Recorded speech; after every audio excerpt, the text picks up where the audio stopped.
দারুণ প্রস্তাবনা। আন্দোলন সমন্বয়কারী ভাই বোনেরা, এগিয়ে যাও। দেশে অরাজকতা নাশকতা করছে ফ্যাসিস্ট এবং তাদের দোসররা। আমরা দেখতে পাচ্ছি যে বিভিন্ন জায়গায় এখন গোলাগুলি চলছে, বন্দুকে হামলা হচ্ছে এবং নাশকতা ও লুটপাট করছে।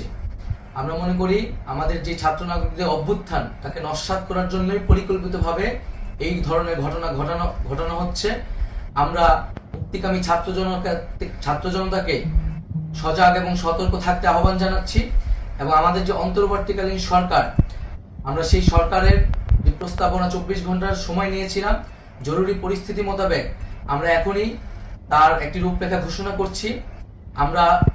আমরা সিদ্ধান্ত নিয়েছি যে সর্বজন গ্রহণযোগ্য আন্তর্জাতিক খ্যাতিসম্পন্ন নোবেল পুরস্কার বিজয়ী ডক্টর মোহাম্মদ ইউনূসকে প্রধান উপদেষ্টা করে অন্তর্বর্তীকালীন সরকার গঠন করা হবে।